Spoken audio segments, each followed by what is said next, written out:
तर त्या ठिकाणी खाली घसरायला लागले।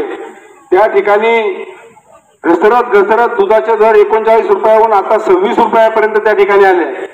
जिल्हा सहकारी दूध संघाचा आज 3-5 फॅट आणि 8-5 एसएनएफचा दर 26 रुपये आहे। खाजगीवाले देखील 27, 28, 29 रुपयापर्यंत त्या ठिकाणी दर देत आहेत। जुलै महिन्यामध्ये सरकारने जो काही शासन निर्णय पारित केला होता तो शासन निर्णय म्हणजे खऱ्या अर्थाने कायदा आहे आणि त्या कायद्याचं पालन या सर्व सहकारी दूध संघांनी आणि खाजगी संघांनी करणं गरजेचं होतं। परंतु पावडर आणि बटरचे भाव आंतरराष्ट्रीय बाजारपेठेमध्ये कमी झाले, याचं कारण सांगून या लोकांनी त्या ठिकाणी बाजारभाव कमी करायला सुरुवात केलेली आहे। आणि मला या ठिकाणी आपल्याला सांगायचंय की आपण सर्व जनावरं पाळणारी मंडळी आहात। आपण गायी जरी पाळल्या तरी गायी काय 12 महिने दूध देत नाही। तसं पाहिलं तर तिचा पृष्ठकाळ हा 3 ते 4 महिन्याच्या पुढे नसतो। त्यानंतर भाकड काळामध्ये सुद्धा आपल्याला त्या जनावरांची निगा, त्याची देखभाल, त्याची काळजी घेणं, त्याला चारा असेल, पशुखाद्य असेल ते पुरवणं गरजेचं असतं। म्हणून शासनाचं जे राहुरी कृषी विद्यापीठ आहे, या कृषी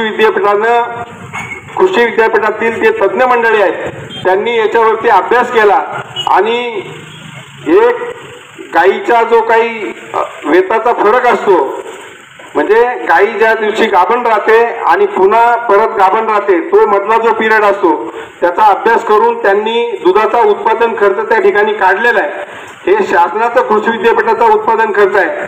1 लिटरचा उत्पादन खर्च 42 ते 43 रुपये त्या ठिकाणी येतोय। मग मला सांगा, आज जर 26, 27, 28 रुपये दर घेऊन आज तोट्यामध्ये हा दूध व्यवसाय आपण कसा करायचा? खरं पाहिलं तर पिंपळगाव आणि आसपासच्या परिसरातील जी गावं आहेत किंवा हा तालुका असेल, खरं पाहिलं तर लोकांना असं काही जणांना वाटतंय की दुधाचं आंदोलन करून हा राज्यव्यापी प्रश्न आहे, पिंपळगावाच्या एका कोपऱ्यामध्ये आंदोलन करून काय होणार आहे? मी तुम्हाला एक सांगतो, आज माझी प्रकृती बरी नाही, माझाही अपघात झालेला असताना मी हे सगळा आटापिटा कशासाठी करतोय की माझ्या दूध उत्पादक शेतकऱ्याला वाऱ्यावर सोडता कामा नये। आणि काही मंडळी पाठीमागे पण चर्चा करतात, प्रभाकर पुढे, अरे प्रभाकर तुमच्या पुढे, अशा जखमी अवस्थेत देखील मी तुमच्यासाठी या ठिकाणी झोकून देऊन काम करतोय। मी आज तुमच्या सगळ्यांच्या साक्षीने सांगतो की आज मी एखादं आंदोलन हातामध्ये घेतलंय आणि मी कधी मागं हटलोय असं आजपर्यंतच्या इतिहासामध्ये कधी घडलेलं नाही। हा विषय कितीही गंभीर असू द्या, कितीही मोठा असू द्या, नाक दाबल्याशिवाय तोंड उघडत नाही। गनिमी काव्याने छत्रपतींच्या शिवाजी महाराजांच्या नीतीनं या ठिकाणी राज्यकर्त्यांना आणि हे संघवाले जे आहेत, खाजगीवाली सहकारी संघवाले जे डिडक्शनच्या नावाखाली फॅट एसएनएफला एका पॉइंटला मात्र मोठ्या प्रमाणामध्ये कपात करून शेतकऱ्यांची लूट करतायत आणि वाढीला मात्र कमी पैसे देऊन तुमच्या तोंडाला पानं पुसण्याचा प्रकार करताय। राज्यकर्त्यांनी सुद्धा शासन निर्णय पारित करताना यामध्ये फॅट एसएनएफच्या या पॉइंटचा जो फरक आहे त्याचा उल्लेख त्याच्यामध्ये केला नाही। त्याची पळवाट शोधून या खाजगी आणि सहकारी दूध संघांनी या ठिकाणी शेतकऱ्यांची लूट करण्याचं काम चालू केलेलं आहे। आणि सरकारने सुद्धा आज जवळजवळ 5वा महिना चालू आहे, शासन निर्णय पारित करून 5वा महिना चालू आहे।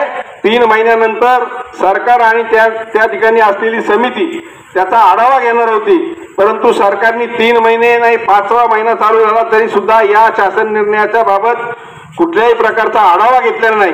म्हणजे शेतकऱ्यांना वाऱ्यावर सोडलेलं आहे।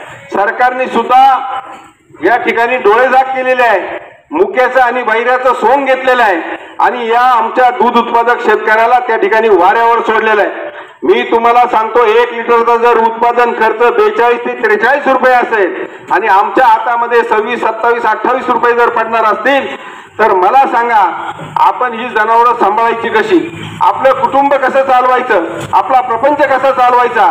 मी तुम्हाला सांगतो, दर महिन्याला पशुखाद्याचे दर वाढलेले आपण पाहताय, बाकी सगळ्या किमती वाढलेल्या आपण पाहतोय, परंतु शेतकऱ्याच्या मालाला मात्र भाव नाही। येणारा काळ सुद्धा खूप अडचणीचा आहे। यावर्षी अनेक ठिकाणी आपण टीव्हीवर पाहतो, बातम्या ऐकतो, आपण जरा नदीकाठची मंडळी आहे, परंतु दुष्काळी परिस्थिती आहे। जनावरांना चारा सुद्धा उपलब्ध होणार नाही, कडबा देखील उपलब्ध होणार नाही।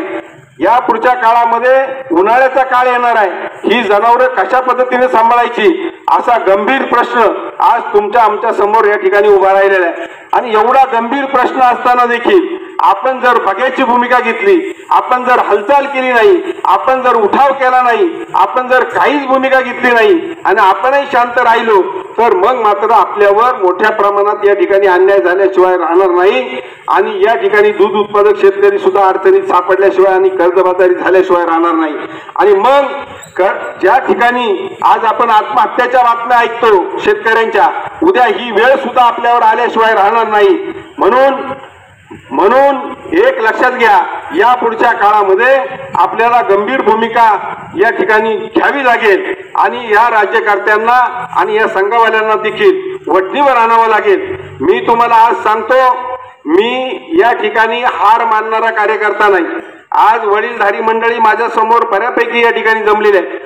खरं पाहिलं तर मी मगाशी सांगितलं तरुण पोरांनी याच्यामध्ये यायला पाहिजे, ठीक आहे, तरुणांना देखील आपण एकत्र करू, परंतु भविष्य काळामध्ये हा संघर्ष आपल्याला तीव्र करावा लागेल, कारण ही आपल्या जगण्या मरण्याची लढाई आहे, आपल्या जीवन मरणाची लढाई आहे। अनेक समोर बसलेल्या मंडळींना माहिती आहे, दुधाचा पगार जर हातामध्ये आला नाही, 4 पैसे जर हातामध्ये राहिले नाही तर आपलं कुटुंब चालवणं आपल्याला अवघड होणार आहे, आपलं प्रपंच चालवणं आपल्याला अवघड होणार आहे, आपली जनावरं सांभाळणं आपलं अवघड होणार आहे। त्यामुळे हा विषय अत्यंत गंभीर आहे। आम्ही कुठेतरी टाइमपास म्हणून या ठिकाणी आलेलो नाही। एक लक्षात घ्या, हे शेतकऱ्यांचं आंदोलन आहे, याला कुठलंही राजकारण किंवा पक्षीय पार्श्वभूमी नाही। आम्ही पुन्हा एका व्यक्तीला याच्यामध्ये दोषी धरत नाही। सरकार हे मायबाप असतं। आजच्या परिस्थितीमध्ये सरकारने भूमिका घेणं गरजेचं आहे। आमची भूमिका अशी आहे, 34 रुपयाचा जो शासन निर्णय सरकारने केलेला आहे त्याचा फेर आढावा सरकारने घ्यावा। अल्टिमेटम जो आहे, एक 10-12 दिवसामध्ये जो शासन निर्णय आहे त्याचा तुम्ही आढावा घ्या आणि उत्पादन खर्चा इतकी रक्कम सुद्धा जर सरकार आम्हाला देणार नसेल तर मग मात्र या ठिकाणी आम्हाला या पुढच्या काळामध्ये वेगळी भूमिका घ्यावी लागेल। वेळ प्रसंगी माझे पोलीस बांधव सकाळी मला नोटीस घेऊन भेटले होते, मी त्यांना देखील सांगितलं, प्रभाकर बांगर कुठल्याही गुन्ह्यांना आणि आंदोलनाला कधीच घाबरलेलं नाही। आम्हाला इथं उपाशी मारण्यापेक्षा आणि कर्जबाजारी होण्यापेक्षा जर सरकार आमची जबाबदारी घेणार असेल तर आम्ही आज बसायला देखील तयार आहोत, परंतु कायदा हातात घेण्याची चुकी होऊ नका। जर आमचा अंत जर पाहण्याचा कोणी प्रयत्न केला तर मग मात्र आम्ही या ठिकाणी माघार घेणार नाही आणि या शासन निर्णयाच्या संदर्भात आणि दुधाच्या दराचा जो काही उत्पादन खर्च आहे याच्या संदर्भात सरकारने आपली भूमिका या ठिकाणी स्पष्ट करावी। 10-12 दिवस आम्ही सरकारची वाट पाहू, आम्ही तुम्हाला मुदत देतोय आणि या 10-12 दिवसामध्ये आज जसं पिंपळगावमध्ये आपण एक छोटीशी सभा घेतली आणि या ठिकाणी शेतकऱ्यांचं प्रबोधन केलंय, मी तुम्हाला सांगतो सगळ्या गोष्टी होतात, अवघड कुठेही नाही, कुठलीही गोष्ट अवघड नाही। फक्त तुम्ही संख्येने एकत्र राहा, एक जीवाने राहा, सरकारला कसं वठणीवर आणायचं आणि तुमच्या पदरात कसं पाडून द्यायचं ही जबाबदारी आमच्यावर सोपवा। पण तुम्ही जर गाया पाळून दूध धंदा करून फक्त लांबून मजा पाहणार असाल, घरात बसून मजा पाहणार असाल, आईचं कोणी आणून देणार नाही। या पुढच्या काळामध्ये तुम्हाला प्रत्येक गोष्टीसाठी संघर्ष करावा लागेल, भांडावं लागेल आणि मी तुम्हाला सांगतो हे आंदोलन हे शेतकऱ्यांचं आंदोलन आहे। आमच्या संघटना या शेतकऱ्यांच्या संघटना या शेतकऱ्यांसाठी झगडत असतात।